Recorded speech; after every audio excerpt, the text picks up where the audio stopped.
इस वक्त दिल्ली से सटे गुरुग्राम से अहम खबर आ रही है। गुरुग्राम में दो गुटों के बीच हिंसक झड़प हुई है। साइबर सिटी में झड़प के बाद हिंसा भड़क गई। हिंसा में जलकर खाक हो गई कई गाड़ियां।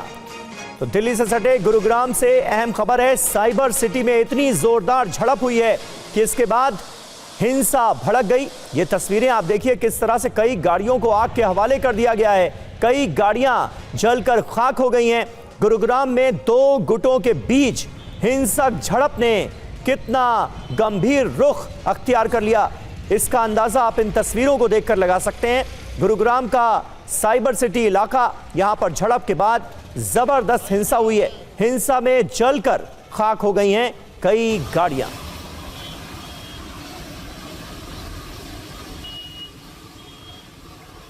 हालांकि अभी तक यह पता नहीं चल पाया है कि गाड़ियों में आग किसने लगाई। साइबर सिटी में हिंसा के बाद आखिर इन गाड़ियों को आग के हवाले क्यों किया गया, यह निश्चित तौर पर तफ्तीश का विषय है। लेकिन जानकारी फिलहाल यही मिली है कि दो गुटों में हिंसक झड़प होती है और उसके बाद साइबर सिटी में हिंसा भड़की और हिंसा में कई गाड़ियां जलकर खाक हुई हैं। ये तस्वीरें आप देख रहे हैं, कई गाड़ियों को आग के हवाले कर दिया गया है।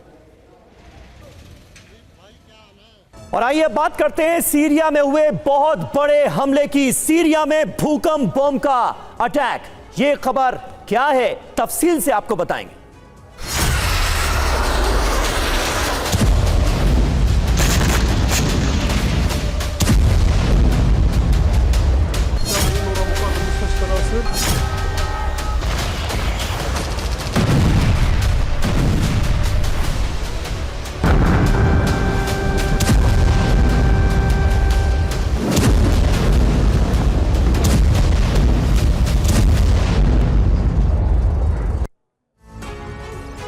जी हां, सीरिया से बहुत बड़ी खबर आई है। खबर है कि इजराइल ने सीरिया पर भूकंप बम से हमला किया है। यह इतना बड़ा हमला था जिसकी गूंज कई किलोमीटर तक सुनाई पड़ी।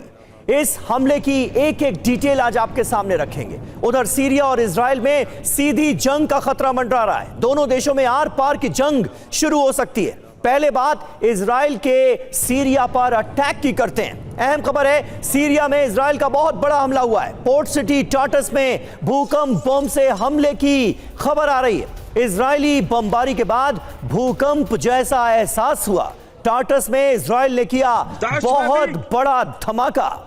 ये देखिए तस्वीरें, सीरिया में किस तरह से विनाशक बम का इस्तेमाल किया गया है। जोरदार बमबारी की गई है और इजराइल की तरफ से ये जो बमबारी हुई है, इसके बाद इस पूरे इलाके में भूकंप जैसा एहसास किया है लोगों ने। ये तस्वीरें देखिए, जबरदस्त और विनाशकारी हमला जिसकी तस्वीरें आपके सामने हैं। सीरिया में इजराइल की तरफ से बहुत बड़ा विस्फोट किया गया है, बहुत बड़ा धमाका किया गया है जिसकी तस्वीरें आपके सामने।